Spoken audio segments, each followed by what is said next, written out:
Good evening, everybody, and welcome back to another show on Super 30, uh, which is held between RATA and CEEW. This is the ninth episode of Super 30. The Refrigeration and Air Conditioning Trade Association is an association of businesses which are in the field of heating, ventilation, air conditioning, and refrigeration. Over the last few months, we've been doing a number of informative sessions, which helps in building knowledge around the industry. The Refrigeration and Air Conditioning Trades Association is now over 1,200 companies, member companies, in 12 different cities across India. Collectively, we represent a business of about close to 10,000 crores and representing about 65,000 employees in this trade and still growing. So today we have a very interesting topic, again bought in partnership with CEEW, and we have Ms. Aarti Nain, who is here with us. Hello, Aarti. Thank you for joining us today. Hello, Ajit. Thank you for inviting me over for the session. Awesome. So we are really looking forward to hearing from you on this topic on business models for sustainable cooling. What are the options that's available for cooling, and what are the different kinds of business models around it, and what are the challenges that you face in implementing, and what's probably good from an Indian perspective. So, Aarti, over to you. Let's hear from you on the business models for sustainable cooling. Thank you, Ajit. Before I begin, a brief introduction about myself. I have been working in the sustainable cooling sector for the last 12 years. I have worked with Bureau of Energy Efficiency Services Limited, and manufacturers in devising policies for promoting sustainable cooling in the country. I was part of the team that developed Energy Conservation Building Code, and since then I have been part of numerous codes and national programs to encourage the uptake of sustainable cooling in India. The presentation that I'm sharing with you today is a synopsis of a study that I conducted with the Council on Energy, Environment and Water to look at business models for sustainable cooling that can both support and, in cases, even replace policies to develop market for sustainable cooling in the country. A brief on CEEW, it's one of the leading research institutions in Asia, and sustainable cooling is one of its core areas where it has done sterling work in looking at what are the possible pathways for transition to sustainable cooling. The models that we looked into were cooling as a service, on-bill financing, or its iteration on wages financing, leasing, and dealer or retailer financing. Now, one would ask, why are we looking at these business models at all? What is the value addition? How are they better than the standard distributor manufacturer model that prevails in the country right now? So they overcome certain barriers to sustainable cooling currently. One is they facilitate consumer finance. Efficient and sustainable technologies cost more than their conventional counterparts. So they are, and consumers are in many cases unable to afford that incremental cost. So these facilitate these models primarily finance the consumers. They also increase the affordability of sustainable cooling for end users by, first of all, managing the first cost, and also the inherent efficiency and the efficient models that they bring to the consumer reduces the life cycle costs. And lastly, they mobilize private sector investment in cooling.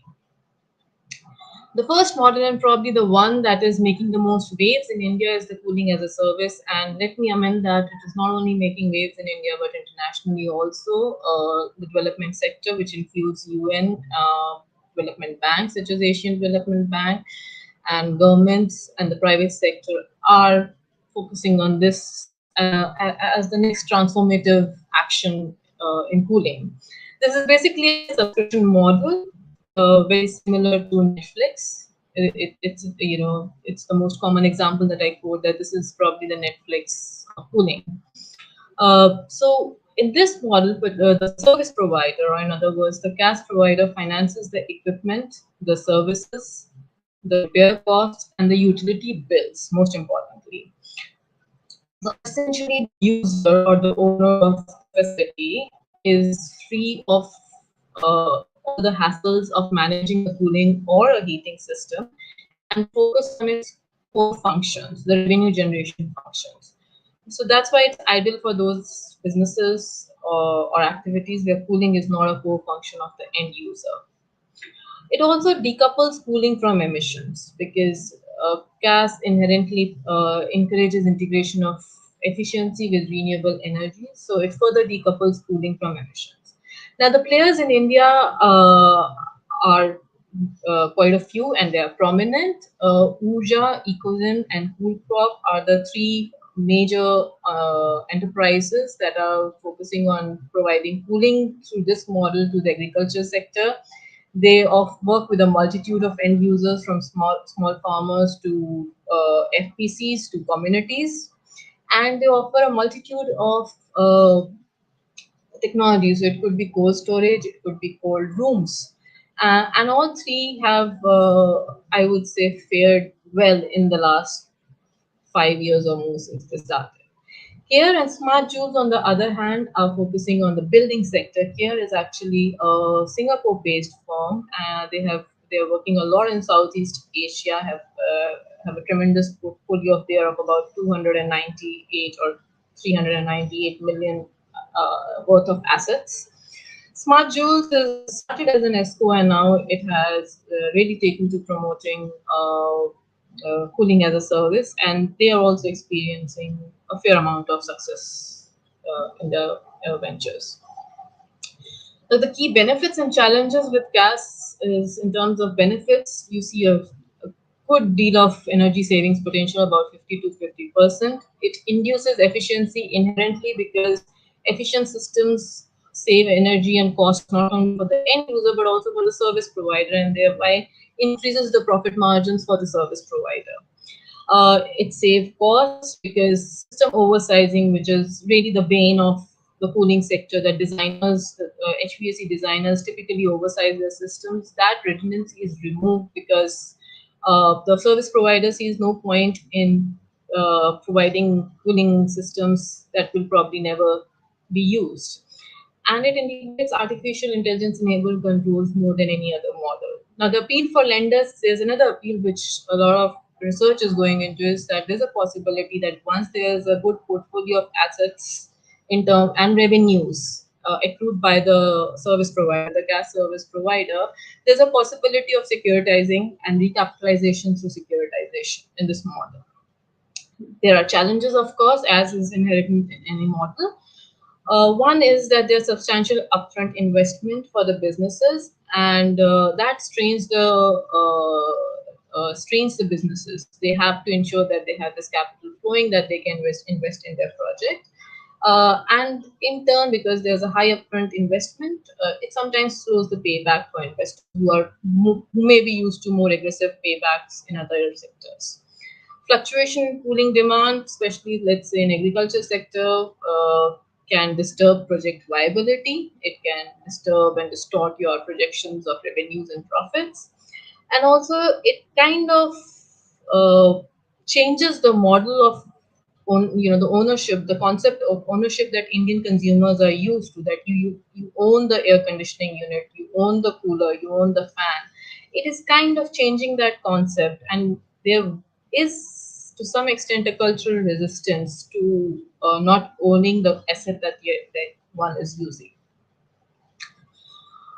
The second model is on-bill financing, quite common in US and Europe. Primarily, the cost of the equipment, the cooling equipment, is either managed by a financing institution, a utility or discom, or a service provider, and in many cases, with a combination of the three actors. The repayment is either through utility bills or, in some cases, wages of the consumers who participate in this model. The risk guarantees, and which is one of the advantages discussed later, is can come from the employer in case it's an on-wage financing, or it can come from a third party managed by the discom. On-bill financing works best with smaller cooling devices and appliances like fans, air conditioners, and coolers, and maybe heat pumps. Not definitely for central systems like chillers or VRF. And it is optimal for low-income consumers who do not even have the liquid assets in hand to invest in these smaller cooling devices. And also the maintenance cost should be low because this is a one transaction model. Basically, the provider, whether it be the utility or the financing institution, facilitates the purchase, but the maintenance is a business which is between the manufacturer and the consumer. I would say, a very innovative example of this, which is gaining a lot of traction, is a program called Eco Fridges, which has been started by the government of Senegal and Ghana, along with United Nations Environment Program and local partners. What they're offering is an on wages and on a combination of an on wages and an on bill financing model. They offer loans of 12 months term loans with a 0% interest on residential and commercial refrigerators and also air conditioners. The advantages to the consumer and to the provider is that it saves resources by eliminating credit risk assessment and the need for collaterals. The employers become the guarantors and also the aggregator of the loan. Uh, this particular program and model is also offering disposal and recycling of old units by the participating manufacturers, and it also offers a multitude of repayment options to the customers who are participating. Now, the repayment can be aggregated by the employer through the salary and paid to the financial. It could be directly deducted from the salary account, or it can be paid back to the utility bill, or it can be paid to the customer's checking account, which is a more of a traditional method. So it has also opened up a Go e-shop. I have shared the link, I think, at the bottom. One can go and look at them. They are offering fridges right now and energy efficient ACs. Uh, they have local partners, local banking partners, banks that are participating and managing the financing. And they have engaged with vendors and dealers who are offering the appliances. And the brands that currently are participating are Whirlpool, Carrier, Bosch, and Hisense. The third model that can work for sustainable cooling in India is leasing. It is basically, the advantage here is it's a traditional leasing model. The advantage is the operational and technical risks are managed by the financier. The consumer can rest easy with fixed monthly payments. And the most important advantage, I would say, is that the users can update the equipment whenever there's time to switch to more advanced technologies.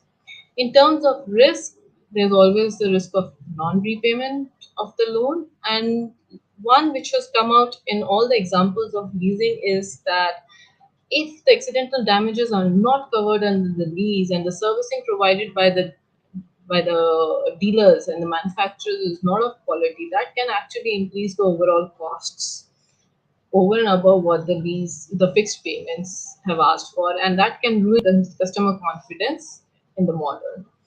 Uh, a successful example of this, I think this was started about 3 to 4 years back, was by York, manufacturer of equipment in United States. It's called the Ultimate Home Comfort Program, where they're only offering leasing on energy efficient ACs and electrical heat pumps. This is a 10-year lease, zero upfront costs, additional costs for warranties, service repairs, maintenance, etc. covered within this.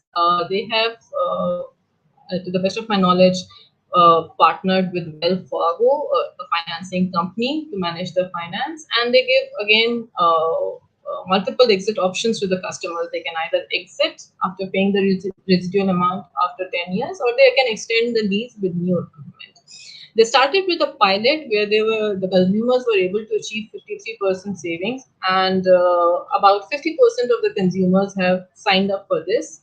Uh, And one other thing is that this leasing model is offered by York to its customers through its dealers and contractors. The last model is dealer or retailer financing. This is already practiced in India, but not specifically for energy efficient or sustainable technologies. Uh, the technology suppliers either utilize their own capital or facilitate loans. It is already, as I've mentioned, practiced and thus will be optimal for residential and small commercial end users who are more prone to make their purchases through dealers and retailers rather than the original equipment manufacturer. The loan costs are usually reduced because the dealer or the retailer in this case is able to aggregate the loans. And in case it is engaging with a third party financing company, then it can negotiate interest rates accordingly and bring down the loan costs. It is also able to ease access to capital for those who are otherwise ineligible for borrowing, and this would probably definitely include low-income families who either do not have the documentation ready or the kind of income available to avail these loans on their own. And lastly, it's a great business pitch because it has the potential to expand the consumer base for dealers and retailers. Disadvantages obviously include the possibility of payment default.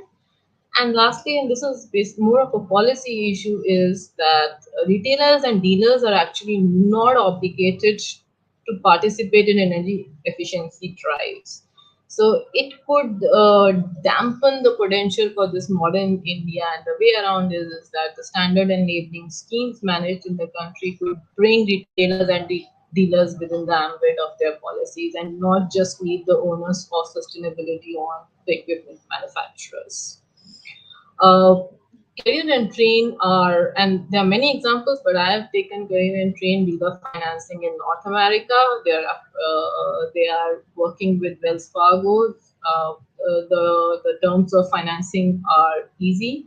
0% annual rate. Basically, they give them a credit card specifically for this purchase. And if there are any late payments, there's a interest rate of 29% or 30%, and that applies to any new purchases as well. We talk to a lot of entrepreneurs in India who are working with these models and to understand what are their challenges in growing in this sector. And four major ones came through. First and foremost is their difficulty in accessing capital. These are all early growth stage companies and they need equity more than debt. Most of them don't even have the assets right now where they can apply for debt. And that equity is not easily available because domestic investors have low interest, low knowledge, and low confidence. So primarily they are right now depending on blended finance and investment from international social impact investors, which limits their ability to raise capital. Secondly, there is a lack of de-risking instruments. The risk guarantees by banks, whether they're local and international, are insufficient. They're very complex. And the worst flaw is that they only cover technical risks. Commercial risks are not covered by these de-risking instruments. Thirdly, the cost and the effort of business acquisition is high, especially in the agricultural sector, where the literacy rates are low. It is difficult to explain the advantages of the model and its working to potential consumers. They also have a weak purchasing capacity, especially in rural areas. So even a model where in CAS, where you do not have to do any upfront investment, it's a subscription model. They don't even have that kind of a money. One manufacturer, service provider, sorry, told me that they are not even willing to pay 1,000 rupee security charge on the services they are providing as a gas provider. The consumers are also more geographically distributed, so the costs of reaching out to them, advertising to them, is high. And also, the regulations dent the demand. None of the policies for promoting sustainable cooling in India are right now mandatory. They are also very inconsistent, and so that also diminishes the demand. Lastly, but equally importantly, is the technologies that are being promoted by through these models can often be costly and unregulated. Especially for solar-based cooling, there's a monopoly and high profit margins are demanded by OEMs, which reduces the profits and margin and the revenues for entrepreneurs who are offering these models. And the performance of these emerging technologies is not consistent. There have Most have reported a higher percentage of breakdowns, and so the servicing costs are high, especially when you have to provide these servicing costs to consumers who are spread across the countryside. So, what is the way out? Can the market make this out on its own? Can entrepreneurs and manufacturers work with these models and scale up the penetration of sustainable cooling in India by themselves? No, they do need more policy support. But what can this policy support be?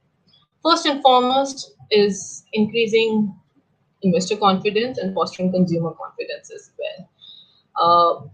The first set of stakeholders, that is the investors, can be encouraged to provide capital by offer, by the government offering risk guarantee instruments for both technical and commercial risk by local institutions. The development banks are right now just lending out small grants to these entrepreneurs who are working with CAS, OPF, or dealing or dealer finance or leasing in India.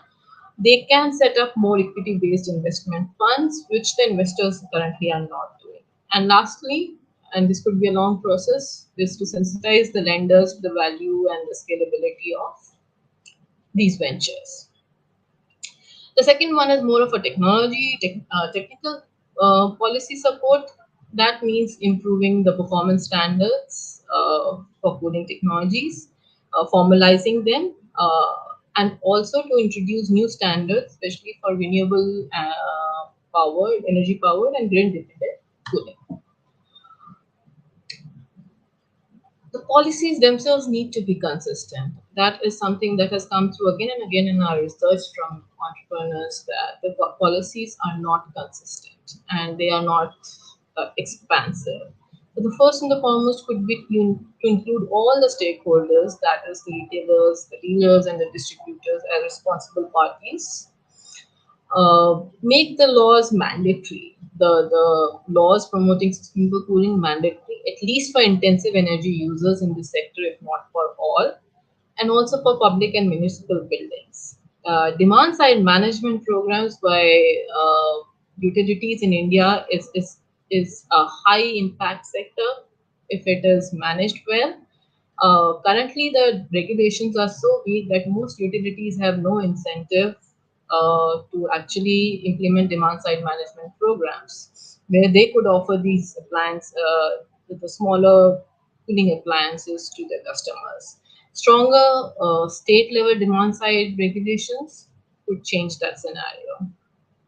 And lastly, is consumer investor sensitization. And the best possible way that was highlighted in this study was uh, through demonstration projects by the government that increase the visibility of all these technologies, of these models, their advantages, and the potential for scale up. Similar to the standard and labeling scheme introduced by the government of India, it has a huge sensitization component. The same could be offered for these models. With that, I bring my presentation to a close, and the floor is open to questions if there are any. Thank you. Awesome, Aarti. Thank you very much for that power packed information. I guess in flat 25 minutes, you kind of covered quite a bit of that different models that's available. So we've got about a few minutes, and I'd like to ask you more about cooling as a service. Tell me, is that really practical in India? And is district cooling, which they say is probably a more established form of business when it comes to cooling as a service? To most of us who are watching it, it is actually trying to say that can we convert cooling into a utility service? We did experiment with some of that in our country. What's your thoughts on this? Why is those experiments? What are the results of that? and is it a practical way to introduce? Because cooling as a service can be make it accessible to more people, and it's also sustainable in a way. What are your thoughts around that? Uh, Great question, Ajit. I think cooling, and I don't think I have data, and I can share some of it, but not all of it, is that cooling as a service has a great potential. But it is limited to certain technologies. So first of all, I do not think we are at right now at a stage as a country, and may not be in the near future, to expand cooling as a service to standalone devices, smaller systems like air conditioning coolers, because the cost of aggregating demand from your potential consumers would be too high and too cumbersome for any provider to manage. But in central systems like chillers or VRF, and in commercial buildings, residential buildings, industrial buildings, gas is the way forward. And I'm speaking, in this manner because companies have proven the success and the viability of this model in India. I mentioned Care. They are aggressively expanding in India. They have worked with IT parks and malls and industries and offices, and the model is quite in demand. I think I also mentioned that there's a potential of 5 to 50% savings, and I have seen their financials. I cannot disclose the numbers here, but they are offering an advantage in terms of final cost of every ton of cooling delivered to the consumer. So I see there's a great scope for it. It is just that right now these entrepreneurs, these service providers are working on their own. They do not have any support. Maybe some support from the government or from the industry itself could help them out further. Now, coming to the second question, which is district cooling. Yes, there is potential theoretically, but problems that are specific to India, the challenges are that one has to look at what you're offering to the end user, what are the advantages. So, for every district cooling project would be a unique project on its own. I was part of a study done for a district cooling program with UNDP for Thane. And the problem that we faced were that there were some IT offices or IT parks in that zone where this was to be established, and each of them had a unique servicing term for delivering cooling. So you have to first of all find a common delivery mechanism, common terms of delivery, costs of delivery, and to see that these are acceptable to all. The second is setting up the infrastructure for district cooling. You are using someone's land to set up this infrastructure, and it could not be one single entity's assets. So then gaining permissions, it's all legal, can be a challenging process. So in terms of technology, I see the viability there, but these other challenges may not be easy to overcome in the short to medium term. So, in your perspective, from a government perspective, from the government side, what could be the policies that could actually facilitate the acceptance of cooling as a service or district cooling for that matter? First and foremost, I think they should CPWD, for example, can issue or adopt a resolution that they will use cooling as a service in their buildings. CPW and all these large public real estate holders like Indian Railways, Ministry of Defense, CPWD. They manage and hold large assets, and all of them are facing losses in managing their cooling and, if I can say, heating plants. If they are able to adopt this model and prove the efficacy of it, I see a whole lot of potential for the government to be. Secondly, I think, and equally important, is de-risking the investment here. Almost every manufacturer that I spoke to said that we do not have the de-risking guarantees that we need to raise capital and to protect ourselves from any defaults on either side. So that is definitely very important, and also providing debt facilities to these. I understand that most of these entrepreneurs are very new companies, early stage, if you may call them. They may not have the assets, but I think the government has to start thinking of where we are going 5 to 10 years down the line, and that is when these companies will need debt more than equity. And are we ready to work with that? Are the financing institutions well versed with what this business is, what the model is, what cooling is all about? So these three things: providing risk guarantee covers, local risk guarantee covers. Right now, the only risk guarantee covers are coming from World Bank, which is not adequate by any means.